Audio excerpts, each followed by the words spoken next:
Have you seen the videos popping up? Claude killed lawyer today. Claude killed designers today. Claude killed coders today. So when Claude's been killing everyone. Claude doesn't seem that mean to me, honestly. And I come back and sort of like look at all of the versions and then say, okay, now you do this, you do that. So your AI team Yes. is developing. They are. They're not just developing. They're like managing the search engine optimization, managing my household, finance, everything. Like you've got agents for everyone in our organization as well. 1 month, my bill of AI was around $15,000. Wow. Because I just and all of the APIs, consumption, and so on. Yeah. Yes. I've got a little image in my brain of you just sitting there, just like your little AI fire, just burning money. Project has been selected. There's an AI for Good Council that's actually supported by United Nations. So there's AI for Good's amazing. They have got a pitching competition. So we are in like top 5 in Australia that has been selected. So I'm going to Very Perth, cool. Congratulations. Thank you. Thanks a lot. Take a moment. Yes. That's something.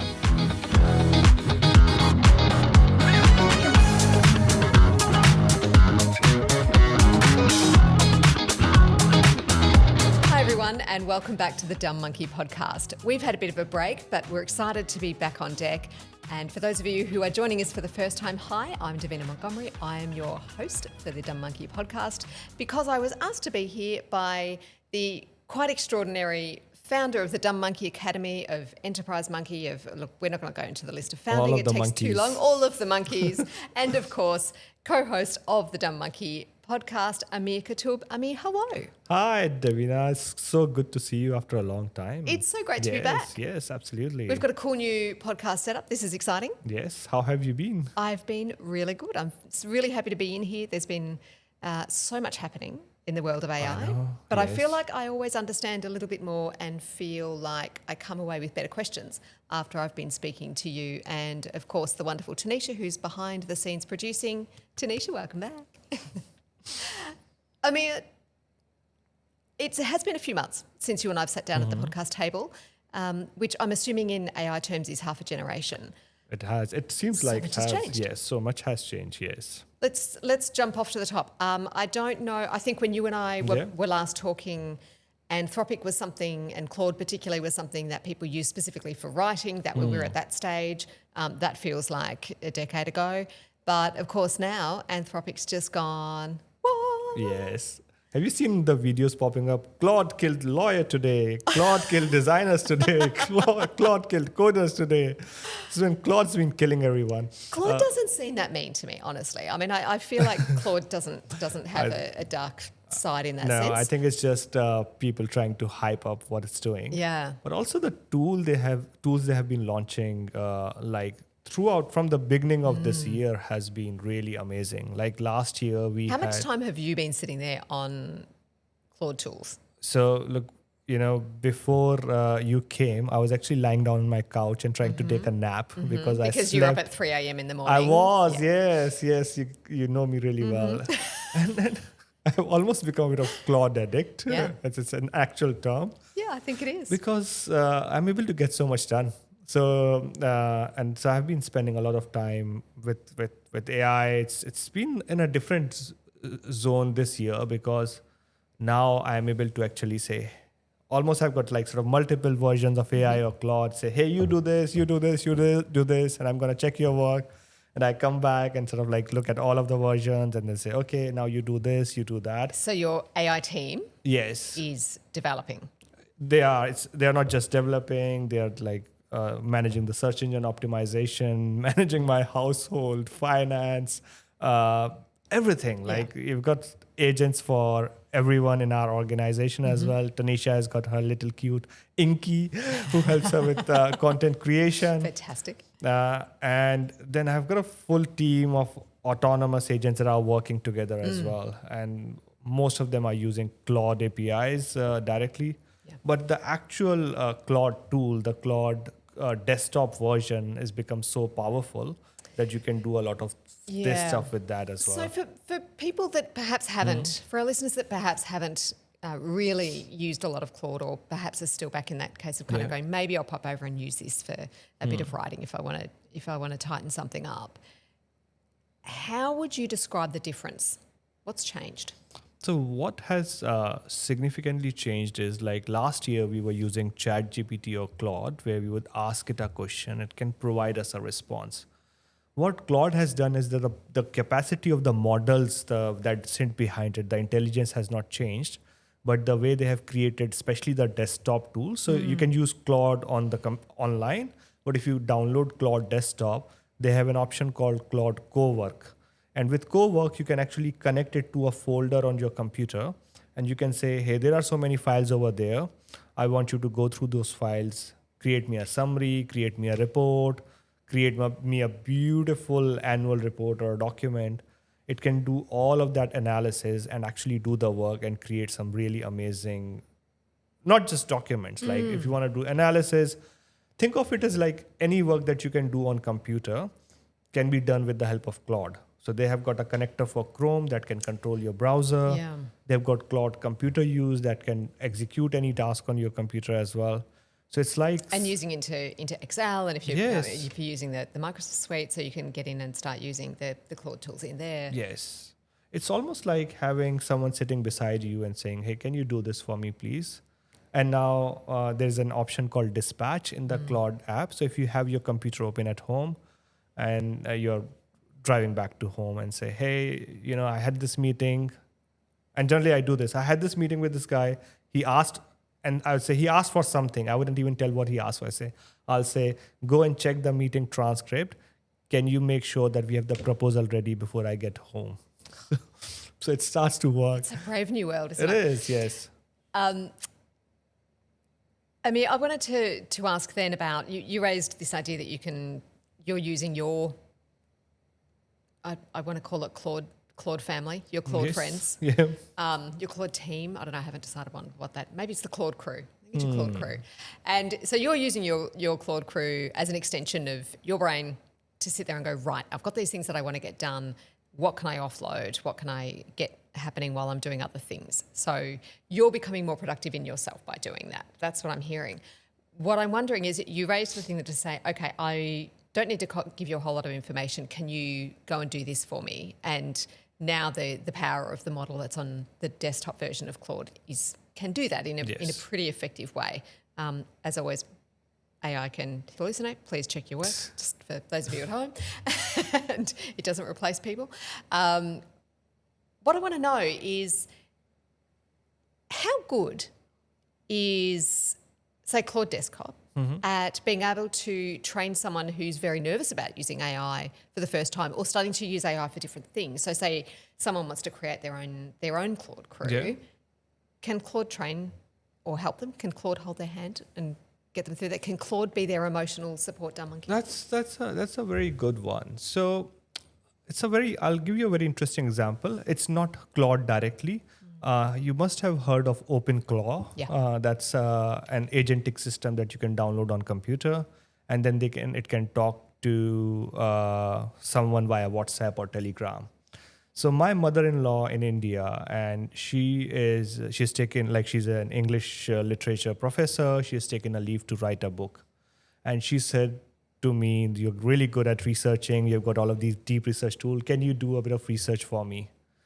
And I thought she's gonna be asking me about the research multiple times. What should I do? So I actually created an agent. I called the agent Cuckoo because that's my mother-in-law's family name as well. And I said, this is my mother-in-law. She's really smart when it comes to literature, but she doesn't know technology at all. She doesn't know how to talk to you or how to use you.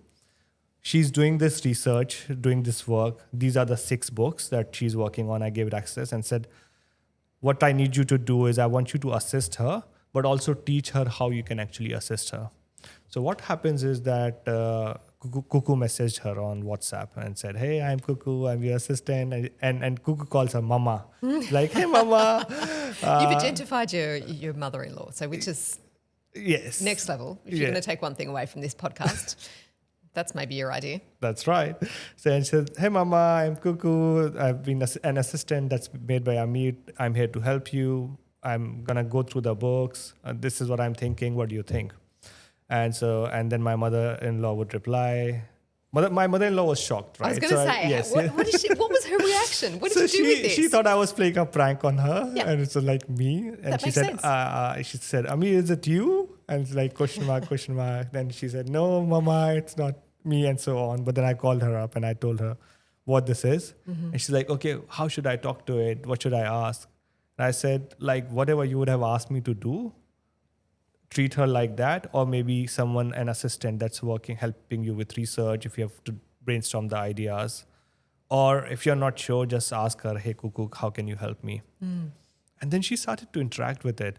And because Cuckoo already knew the level, the technical level of my mother-in-law, Cuckoo started to interact with her, started to suggest saying, for example, my mother said, can you look at this book and give me a quick 5-point summary? So it gave her the 5-point summary. But then she said, what's going to be helpful, Mama, is if I can do this for you as well. How about I actually do a further synopsis analysis and all of that?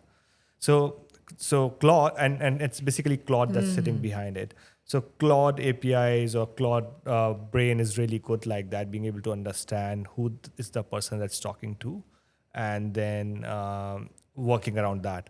And I've got a very interesting Valentine's Day story. I've narrated it a lot of time during my speeches as well, but I think you wouldn't have heard it, right? No, I haven't heard it. Okay. So this Valentine's Day for Sarah, I actually decided to gift her an agent because I thought what could be more romantic than gifting your wife an agent. I just wanted What do you give someone who's got everything? Something that can do a whole lot of things that they don't want to do. Yes. So, and It's again, actually a very thoughtful gift. it is, yes. And the name was Miro. So Miro again messaged Sarah. I already told Sarah this is your Valentine's Day gift. So Miro started to chat with Sarah and I told to Sarah, like, whatever things you tell me about, or it's like, we need to remember to do this and so on. And I connected it with our family calendar, her emails where we receive all of the school information and so on.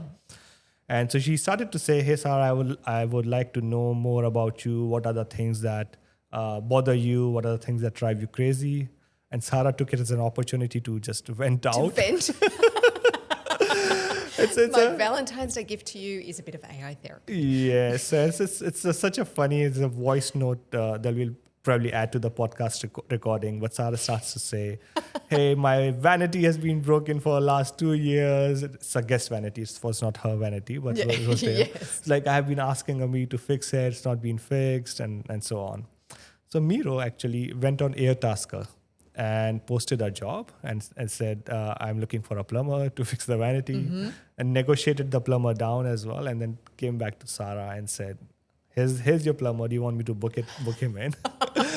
So and Sarah said yes. And so the plumber came and the vanity is fixed.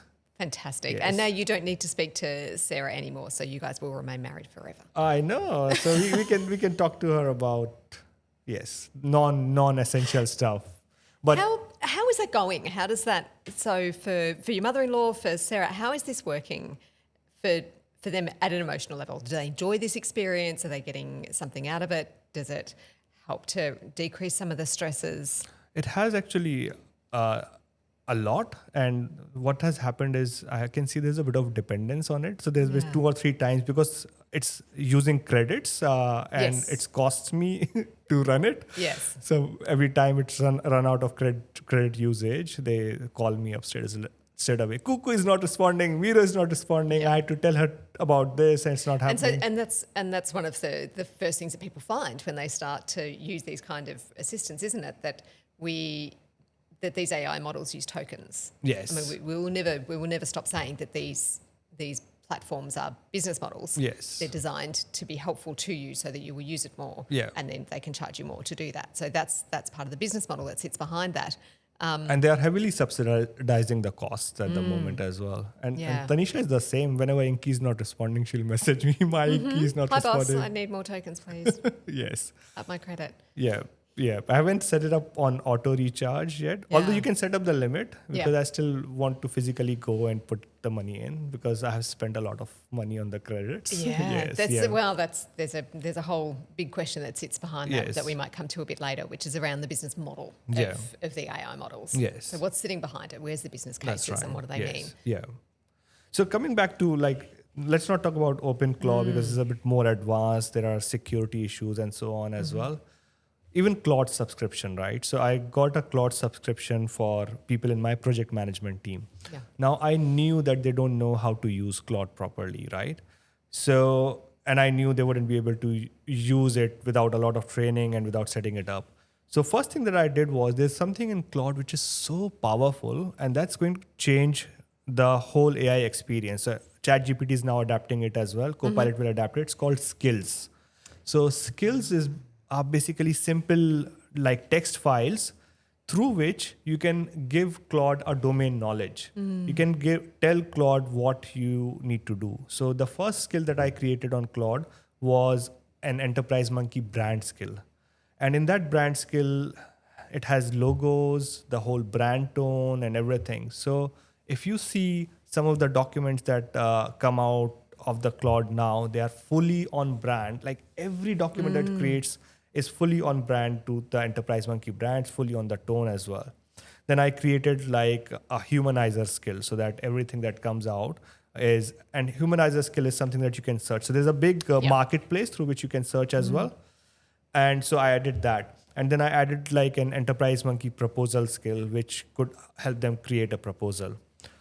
On the side, I also created a brain. My brain is a bit more advanced, but think of brain as a folder either in Google Drive or in SharePoint, which is a very curated piece of information. We have talked about a brain. I've done something very close to Java, so I'll show it to you. It's really cool. But it's basically very simple text files or doc files. And then in Claude, you can say if there's any information that you need to find about the company, check brain first. And when it goes to that brain folder, there's like a README file saying, hey, Claude, you have come here. If the question is about a person, check this folder. If the question is about this, like there's a very clear instruction that's kept in that brain. Now, the important thing is that that brain is actually kept outside of Claude. That's mine. The skills we have uploaded to Claude, but skills is ours as well. They are sitting outside the Claude. So all of the magic that's happening is actually sitting outside the Claude, and we are just giving Claude access to that. So what I did for my team was that I actually set up the custom instruction and say, this is my team. It started to use project management. This Claude right now, they don't know how to use it. So you need to assist them. If they ask for information, use the brain. If they ask to produce a document, use the brand skill and so on. And so when I gave them the Claude loaded with all of the skills, spent a couple of hours with them, showing them around, it was very easy and quick for them to actually get started on that journey. Another thing that I did for them was there's an option in Claude called schedule tasks. So you can actually schedule tasks in there, which is like setting up an automation. Yeah. So I set up a simple automation that would send them a daily brief about, hey, based on your emails and all of the correspondences, these are the things that you need to be taken care of. This is your meeting minutes and so on. So earlier we were talking about how you could do it with the agents, like more advanced stuff. Now you can do it all in Claude. And so by setting it up right for the people, you remove those barriers and it just becomes easier for people to use it. There's a reference in there to Jarvis. You're talking about the Iron Man Jarvis. Iron Man Jarvis, which makes me want to go back and watch Iron Man because I feel like I haven't done that in a while and Jarvis is going to feel really, really real now. What about for people who aren't using Claude? So what about people who, for business reasons, I mean, we spoke a lot, I think, in the earlier series of the podcast, talking about Microsoft Copilot and the enterprise version of that a lot of businesses will roll out for reasons of protection and security, et cetera. That's what they're licensed to. So that's their business information will then go through Copilot. Are we in a space where these tools that Anthropic, and Anthropic being the developers of Claude, have developed and pushed forward into, what's the lag time on catching up to, say, a Copilot or GPT? Sure. GPT? Yeah. So Copilot has improved, but still trying to catch up at the moment. But for some of our, like I had a very interesting conversation with one of our accounting clients, and they said everyone is asking for Claude, everyone is asking for tools. What should we do? The problem with Claude is that your data still travels to US and goes out of the boundary. Now, Copilot has introduced Claude inside Copilot as well. And there's a Cowork function now that they are introducing in their frontier model. So frontiers is basically you have to sign up. It's like a beta system. So once your admin signs up to be a frontier, then you can get access to Cowork inside the Claude, inside Copilot. Yes. The challenge being is what Microsoft says is that whenever you use Claude, it doesn't apply the Australian data residentiality. So what means is your data is still traveling to Claude servers. But one of the important questions that I raise is data residentiality important for your business or not? Because for some businesses that are dealing with personal information, working with government, it's important. Yeah, absolutely. And that's fine. But there are some businesses who say it's important for me, but they're already using HubSpot, for example, or some other tools, or make.com or these tools where they are partially sending their data to US. Yeah. So which means your data is already out there, right? So probably a good thing to do is direct anyone who's listening to this that's wondering, how do I work through these challenges? We did a podcast on governance, on AI governance, and that would be a really good one. So perhaps we can link that back in the chat and give people that connection just to go, okay, if this is an issue for your business and you're trying to explain to a team, because it's hard, right? I mean, you sit down, you're running teams and they're going, yep, no, okay, we're starting to use AI, this is good, but we're sort of stuck using Copilot, and frankly, it's a bit clunky now because it's, half a generation or 3 months old. Claude can do all these things. I want to be able to use Claude, and you need to explain to them why that might be problematic. Yeah. Maybe it's okay, maybe it's not, but how do you make that decision and how do you make it informed? I think that's a great idea. So probably from an organization perspective, you come in 3 windows. First window is your data needs to stay in Australia, and that's a no-go. In that case, use Copilot and use it without the Claude features. The second option is you are concerned about security, but you are not obligated to have your data in Australia. You can use Copilot and the frontier options of Copilot. So like you can use Cowork inside it, because Claude is pretty secure. Like when it comes to security, it's not about the breach. It's just about the data that's going into their US servers. Yeah, I don't know about you, but I felt a lot better when I saw the CEO of Anthropic walking into the White House, because they weren't just going to hand over everything that the government wanted straight away. That's right. Yes. Kind of a bit of a trust test. It is, absolutely. And probably much more trusted than OpenAI. Mind you, that was a couple of months ago, so goodness knows what's happened since then. But Yes, yeah. And also, Anthropic had a very good conversation with Australian government as well. They're opening an office in Sydney. Even that's fascinating, isn't it? I mean, we talked about, we opened up talking about that there's been a bit of time for us, but in AI terms, things have shifted. The environment, particularly around large language models, has shifted significantly.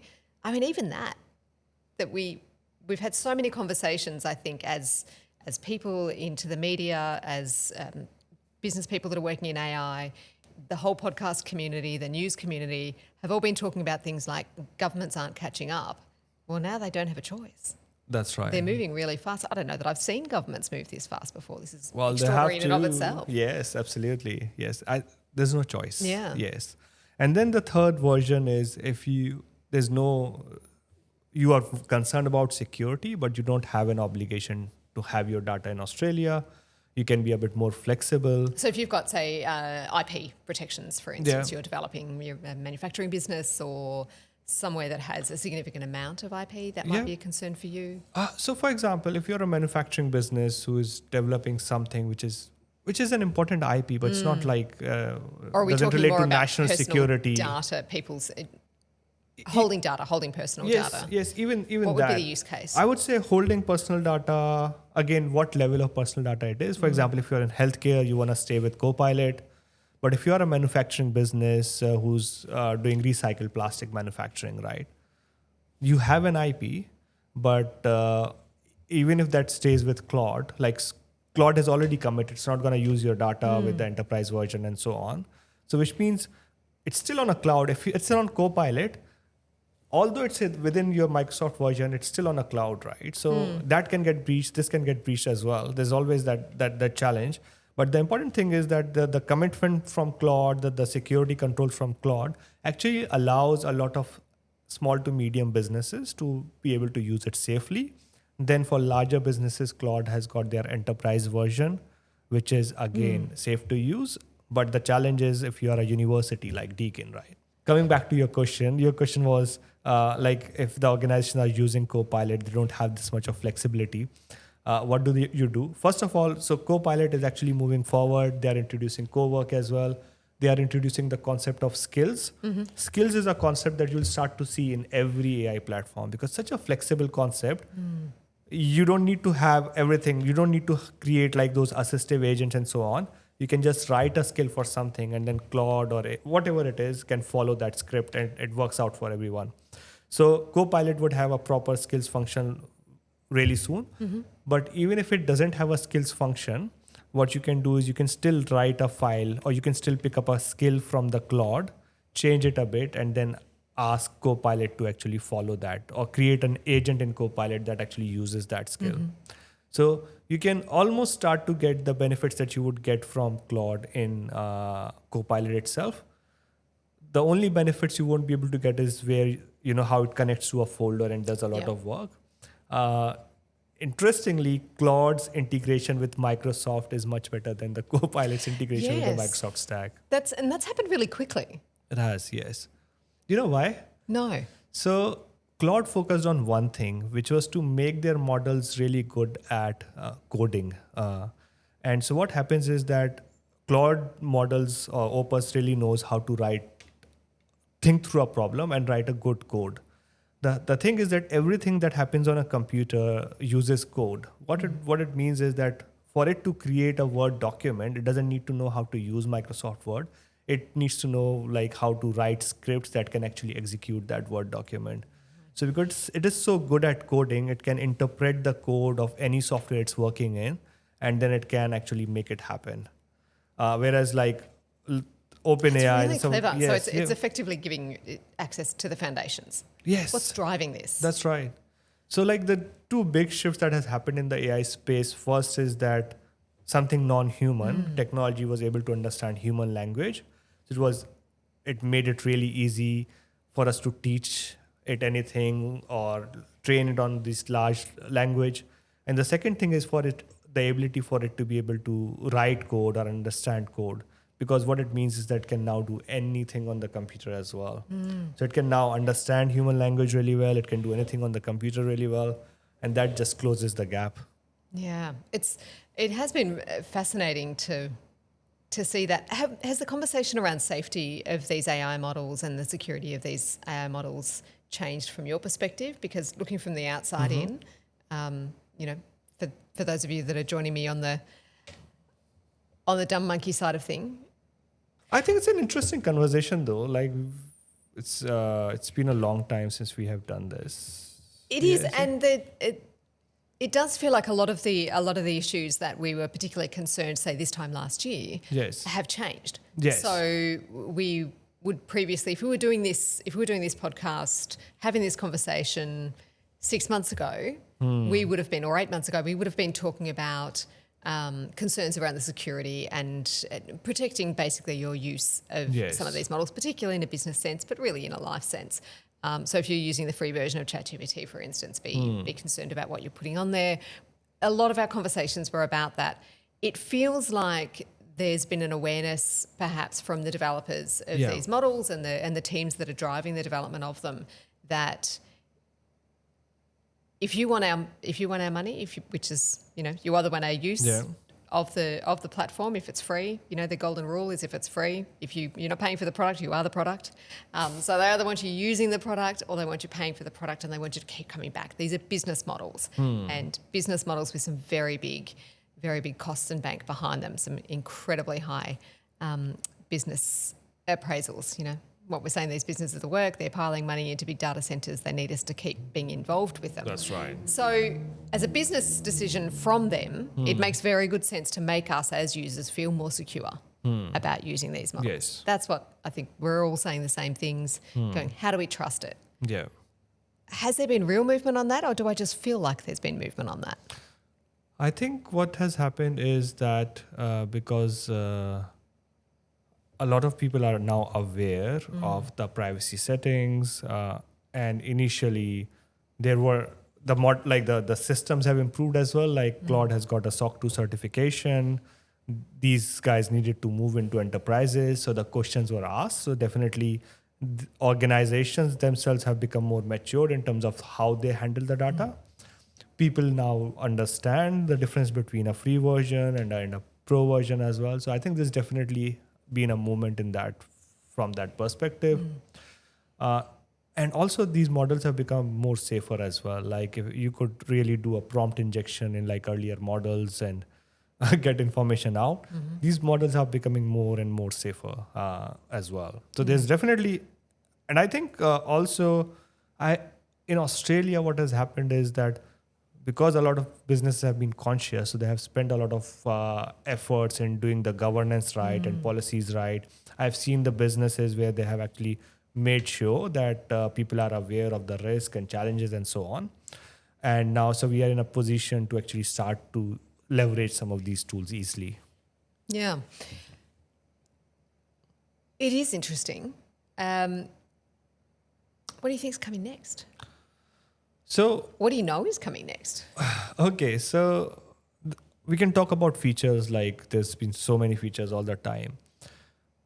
What has happened is now it's actually shifted the whole, like last year the conversation was, okay, like this ChatGPT is great, it provides good answers, not, and so on.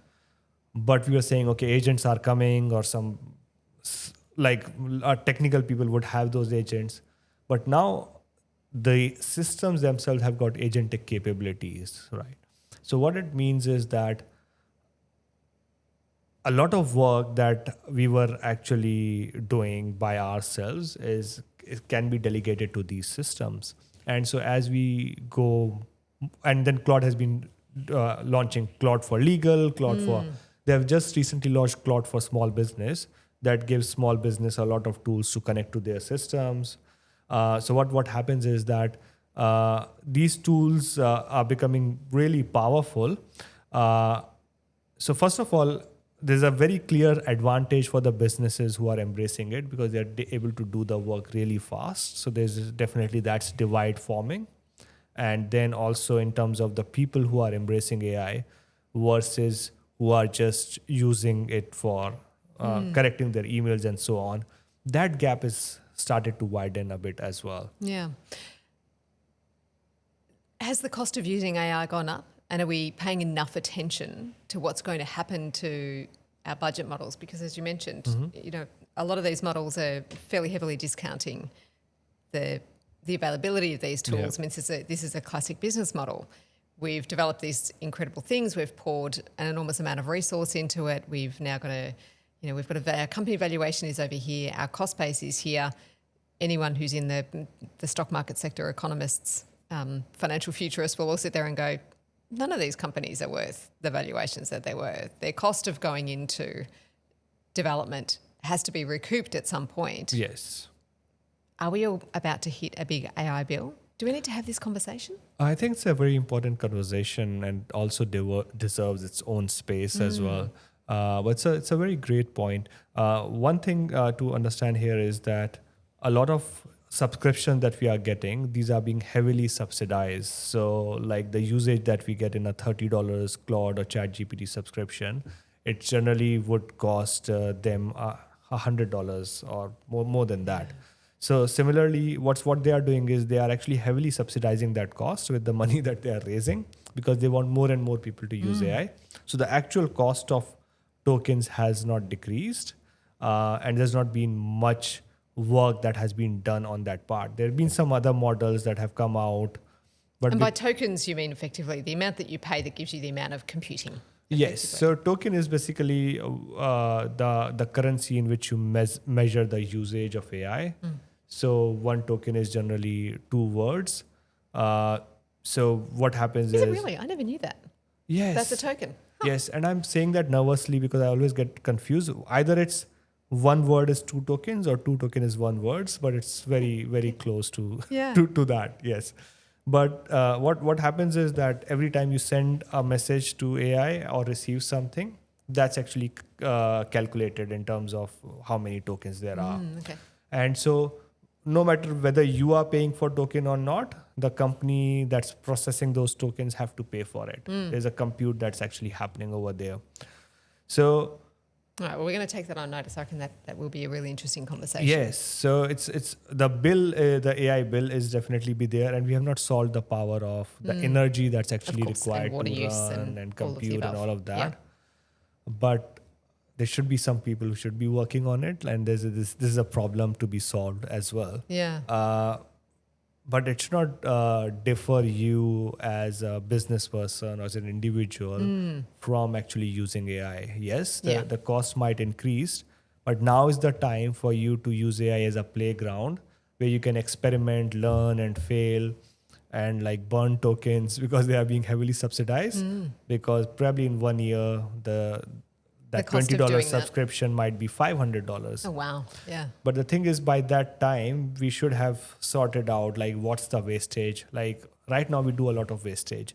Not in normal conversation are generally cheaper, but when you're developing apps and developing systems, designing things, you burn like thousands of tokens. Sorry, not You even burn. thousands. Like everyone burn 1,000 tokens is nothing. Like we're talking sort of like millions of tokens and sort Yeah. of developing something like that. And I burn a lot of tokens. Mm-hmm. 1 month my bill of AI was around $15,000 Wow. because I just and all of the APIs, consumption and so on. Yeah. Yes. I've got a little image in my brain of you just sitting there, just, like your little AI fire, just burning money. But learning and developing while you're Learning doing and it, yeah. developing and like I was able to develop an app on a weekend in like two nights from that. And How long would that app have taken you previously? I asked my team for an estimate. Yeah. I've got a very skilled team. They said 3.5 months. Wow. Yes. Yeah. So time is money, right? Yes. There's equations in there as well. Yes. What about Google? Google, I'm always interested by, mainly because I come from that sort of, media marketing background, and they call themselves Google DeepMind. They've got an incredible origin story, and they just have the best marketing in AI. So, I was already a fan. But no, but in all seriousness, Google, I find, is really interesting. How they've positioned themselves, what they're developing in terms of their AI, their origin story. For anyone who hasn't seen the Google DeepMind documentary, go and watch it. It's amazing. And it's such a story of our time. Like it's going to become one of those iconic stories. Yeah. But they're interesting because Google were early providers of AI. They were early developers of AI. Then they kind of slipped behind. They lost a fair bit of, market share. They became kind of uncool. You didn't really use Google for AI anymore. Then they did the wonders of Nano Banana, best name in AI still. I know. It's going to be a hard one to top. But of course, the image generation with Nano Banana. But now they're doing something really interesting. And I've noticed that Google AI is starting to get integrated into a little bit of everything and the everyday things that we use. So we've spent a fair bit of this conversation talking about Claude and the magic that they've created, and it absolutely is magic because I don't understand how it works, so I'm calling it magic. And so magic is just science that you don't understand. Yeah. But Google is putting their AI into Gmail, into Google Maps, into all of these things that are just kind of ubiquitous. We don't talk about them. We don't think about them anymore. That grand old thing that I'm going to steal a line from Professor Raj Vassar at Deakin that I work with, and not sponsored by Deakin, completely unaffiliated. My work here is separate. But we love Deakin. But we love Deakin. Yes. Always. But Raj has this great line, and he says, if you notice the technology, it probably means it's broken. And with Google, it's become so ubiquitous that we don't notice that technology anymore. It's just kind of there. It's on our phones, it's on our laptops, it's in our, in our everywhere. And now all of a sudden we've got Google AI coming into these. What are they doing? What are you seeing? So if you go back to the history of how Gen AI came about, there were few guys who were trying to solve a problem with Google Translate. The problem with Google Translate was it was able to translate word to word, but could not connect the sentences. So they then did research and wrote a paper on transformers about how rather than having reading word to word, you can actually read the full document, pick up the words, and then predict what is around that. And then that actually changed the whole thought process of, okay, right now, if you had to train something on a model, what you have to do is you have to go through word to word. It would take a lot of time. So OpenAI, what they did was they said, okay, this is really good. We are going to use this transformer model, and because Google published the paper, right? So they just put it out, and they said we are going to train it all on all of the whole world's knowledge, and that's how the large language model concept was born. Then they said, okay, if we can use prediction to be able to understand what's in the text, we can use it to predict the next term as well. So coming back, it was Google who actually came up with the actual concept of transformers, from where the whole LLM was generated. What Google has is an ecosystem of the penetration in the devices, the systems that we use, and it's already out there. Now we are talking about a Claude over here. The beauty of the Claude is not in the model itself, because models are going to come and go. It's what they have built around it. It's a toolkit. But the thing is that right now Google, and we should talk about Apple at some stage as well. They're just sitting there laughing or smiling because the features that Claude has built, they can actually be built by their developers in a couple of weeks. Because Claude has actually developed some of those features in weeks as well with the Starting coding to wonder models. what I do with my days. Yes. So they're just watching this space from the consumer perspective and sort of like seeing what's happening, what's working for Claude and what's not working for Claude. And Claude is trying to establish its presence in the market.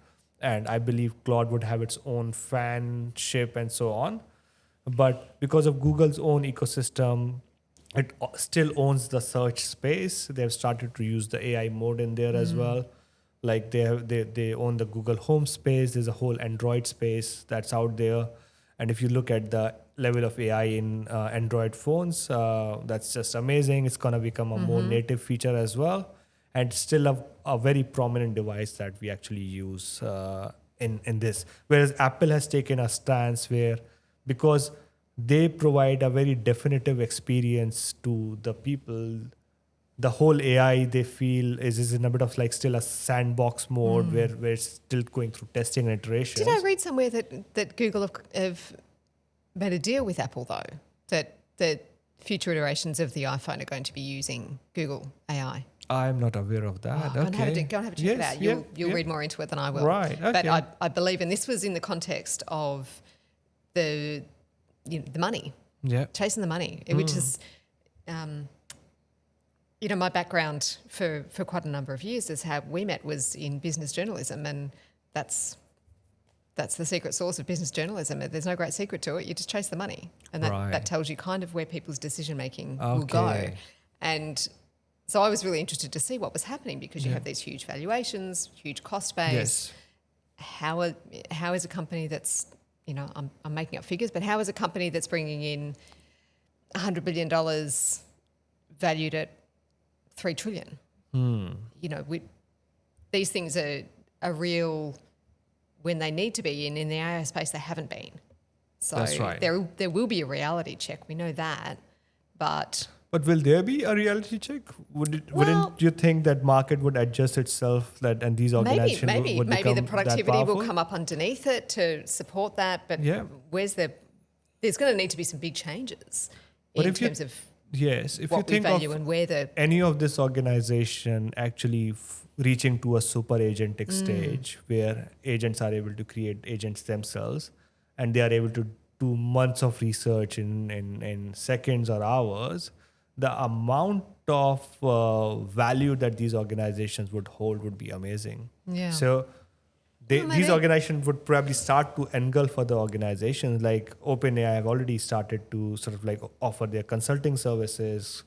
And when we were joking about Claude killing the services, every time Claude launches a feature, a valuation of a company that's providing that service goes down. So we have seen like Canva's valuation or shares going down. We have seen Figma's shares going down. So all of these organizations that build their business on providing a service and being a market leader in that being space. a market leader, And Claude's developer would vibe code something because they use 'Cause they AI don't to care. decode, Yeah. yes, and they would do something in a week and launch a new feature, and then that just disrupts the whole industry. Yeah.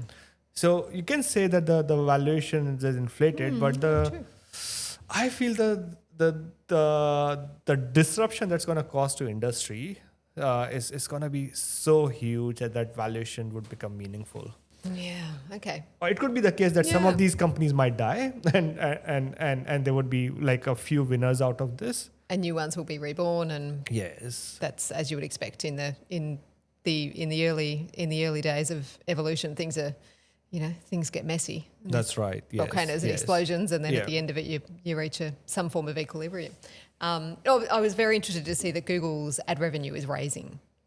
It would, because Yeah. search value is going Yeah. down as well. Yeah. Yes. Yeah. And ChatGPT has introduced ads as well. Yeah. And there. No, Google's ad revenue is rising, so they're making more money. Yes. I kind of thought that they'd be losing money. No, they are making more money because first of all, the search is actually decreasing. So what's happening is that businesses are more compelled to actually do ads as well.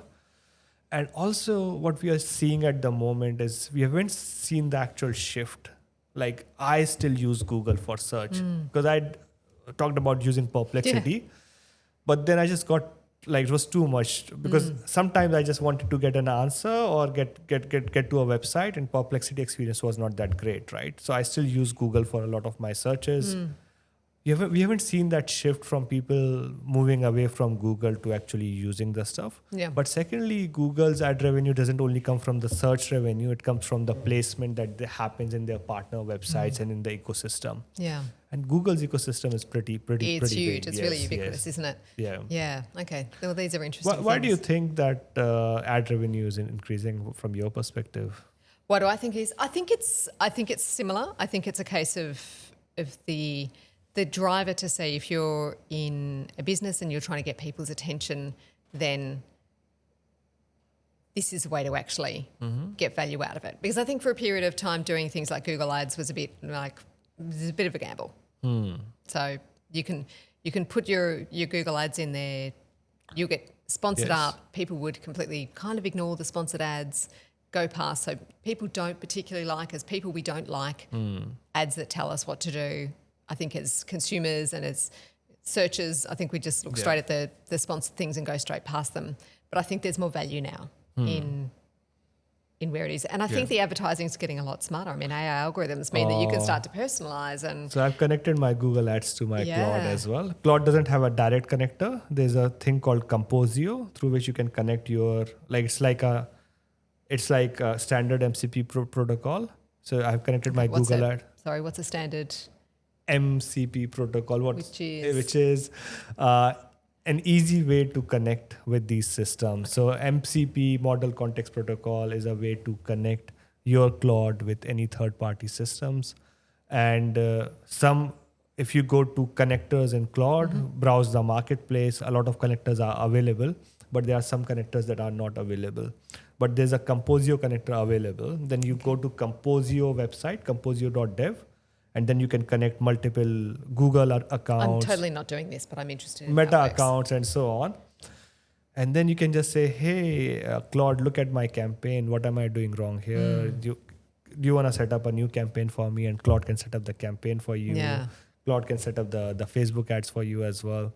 It's much better than actually, dealing with a third party to actually run. Yeah. Not in every case, but No, but as you asked Yes. the question about why they're getting better, I think their offering is getting better. I think that's why Yes. they're making Yeah. more money. So I think that, back when it would be, if you were searching for a pet groomer, I'm not searching for a pet groomer. I've got a French bulldog. No one wants to groom that. But you'd put in an ad for pet groomer and it can take you to somewhere in Perth or somewhere in WA, or it's not very useful. If I'm sitting here in slightly cloudy, foggy Geelong, I want a pet groomer that's just down the road. And ideally, I want them to be even closer than that. So for all of the wonders of being able to provide the world of options, I think for most of us as consumers, when we're looking for something, we kind of want to find something that's really practical for us right now. And we want to do that in the easiest possible way. So as advertisers, as an advertising platform that I think, in a way Google is, the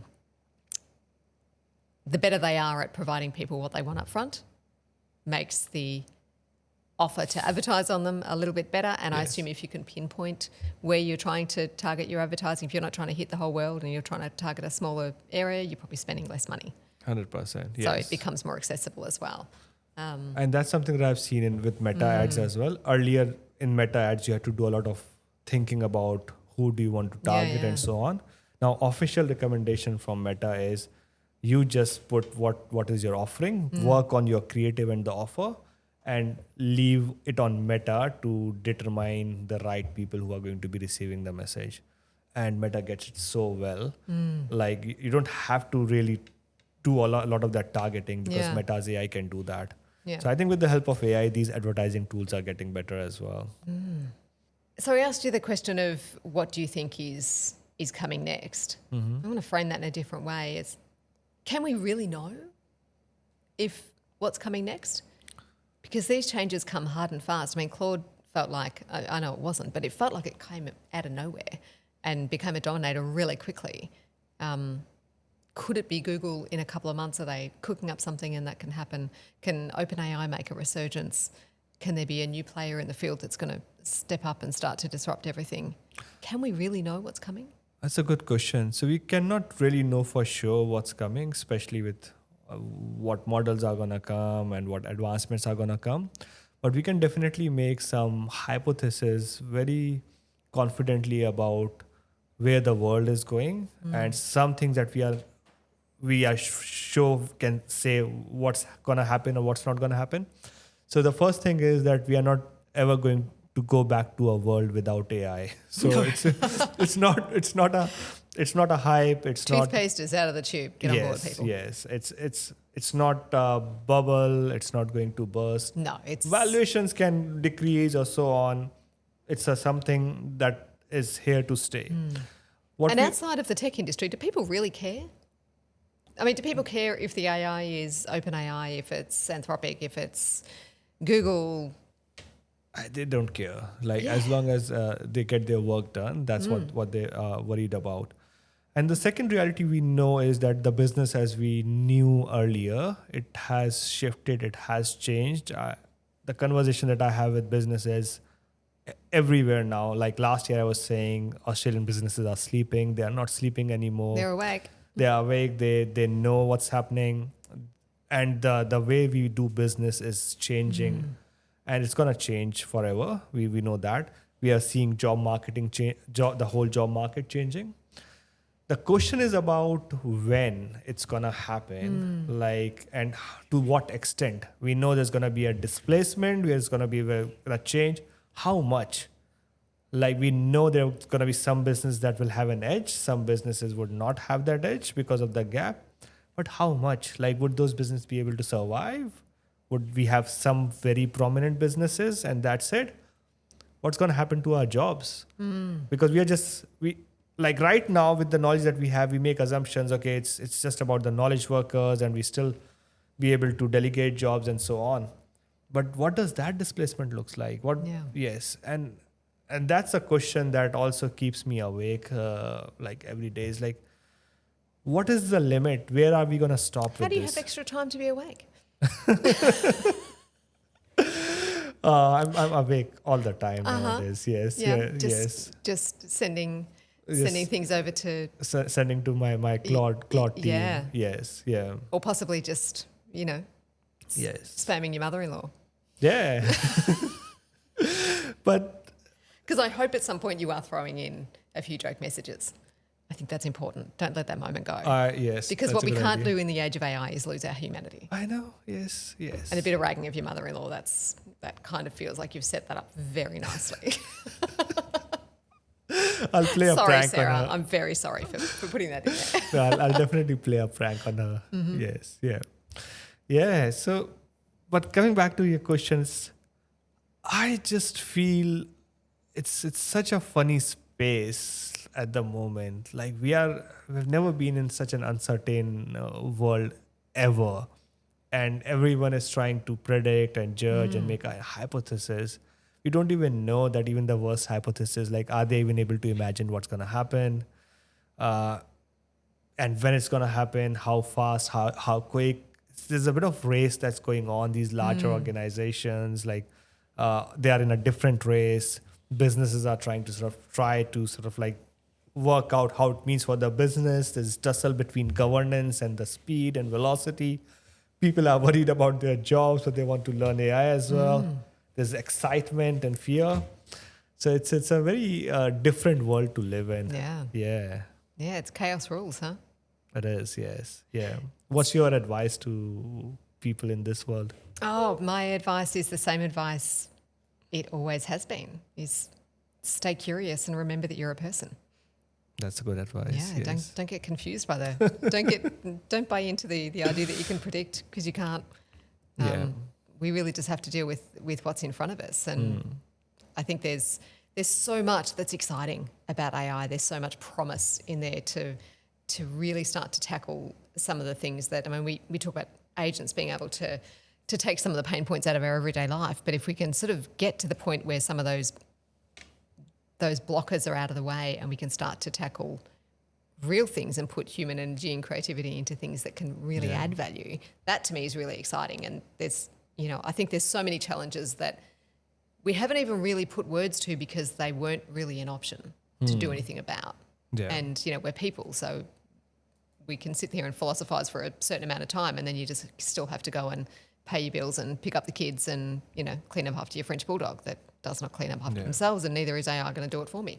But so talking about that, I have a very interesting news to share. I've been working on a project called Agents for Humanity. It's a common place where if you have got a problem, it's not live yet. We are testing it with few not-for-profits and NGOs. If you've got a problem around poverty, education, how to plan a city, you put the problem over there. How do we get people into homes they can afford in Australia today? Yes. Intractable problems. Absolutely. You put the problems over there. Hundreds of agents actually work on that problem through a very clear design thinking process. They debate their problem, research it, and from there they try to devise a synthesis. There's like a council that's created. They vote on that final proposals as well. And from there, a few proposals are chosen. And then from there, an implementation plan is created. And on that point, I have a very interesting news to share. So I have been working on a project with some really interesting people. It's called Agents for Humanity. So as we know, there are so many problems in the world that are unsolved. There's a problem around education. How do you educate someone in rural India who's looking for quick outcomes? There's no playbook for that. Or how do you solve a problem here with Murabul Street? Or it could be about world hunger and so on. So with Agents for Humanity, it's going to be an open platform where anyone, any not-for-profit, any individual can put a problem over there. And a team of hundreds of agents will follow particular roles to solve that problem, debate that problem, research on that, steel man it, and from there, create proposals and try to drive synthesis out of it. And once the synthesis is created, it's going to create action plan to actually solve that problem. So that project has been selected. There's an AI for Good Council that's actually supported by United Nations. So there's AI for Good's amazing. Yeah, so they have got a pitching competition. So we are in like top 5 in Australia that has been selected. So I'm going to very Perth. Cool. Congratulations. Thank you. Thanks a lot. Take a moment. That's something. Yeah, and it was like just a harebrained idea. At 3 o'clock in the morning, presumably. Yeah. Has it got have you got a name? So you've called it AI for Humanity. Agents for Humanity. Agents for Humanity. But the key thing with is like when people are putting the problem and we are solving this solution, providing a solution, it requires a lot of compute. So we were calculating to solve a problem, you need like $6,000 to $8,000 worth of compute. Yeah. So the interesting thing is that as an individual who uses Claude or OpenClaw or ChatGPT, you can send your agent in there to contribute. So as a part of your subscription, it's just going in there, making a contribution and coming back. Yeah. So which means we as an organization, we can solve hundreds and thousands of problems with the help of the agents that people are sending or the compute that people already have, which is sitting unused. Yeah. And we are using that energy or power to actually solve things for humanity. That's unbelievably cool. Congratulations. Yes, thank you. Thanks a lot. How many people in your team have been working on this? So it's been we are around 6 people who have been working on this. This is awesome. Yes, we have been working with 5 organizations, like a couple in India, 3 in Australia at different levels. We asked them to give us a problem. And right now we are just trying it with our own compute at the moment. We have got some really good commitments from some universities who are willing to give us compute as well. This is really exciting. Yeah. Yes, but then the aim is to open it up on the world, because the actual final synthesis and everything would be available for the world to access. Yeah. So which means if a problem has been solved in Kenya, someone in India should have the access to that as well. So I mean, when you ask me what's my advice is just that. It's keep looking for the good, because we can't know what's going to happen. And as much as we can sit there and worry about jobs and, AI taking over the world, and I've got kids that are starting to look at what kind of career am I going to have, and I can't tell them anything other than focus on things that help people, focus on things that you can add value, focus on things that you can enjoy, and just stay curious and be okay with the fact that you're not going to know everything, because we're not. This is all going to be a bit of a ride. But what always gives me hope, and what I always come back to, is that there is this incredible power that we are developing. It won't be perfect. It won't get everything right, because we as people clearly don't know, we're not perfect and we don't get everything right. But there's the ability to solve things in ways that we haven't been able to do before. And that to me is the hope. And I think if collectively, if all of us at an individual level and then collectively keep remembering that we're people, then I think we're going to be okay. We will be, yes. But, I'm a glass half full kind of person and I love AI. It's really cool. So it's been exciting. Yes. Well, thank you for coming back again. Thank you for inviting me back into this very cool podcast space. I've been really enjoying it. And with thank some glitches. And thank you to everyone who has joined us once again for the Dumb Monkey podcast. It's cool to be back. Thank you. By the time we see you again, presumably the world of AI will have exploded. We will all be in a simulation, but we'll be back hopefully in the podcast studio anyway. So thank you, Aamir. Thank you. And thank you all. We'll see you next time on the Dumb Monkey Show.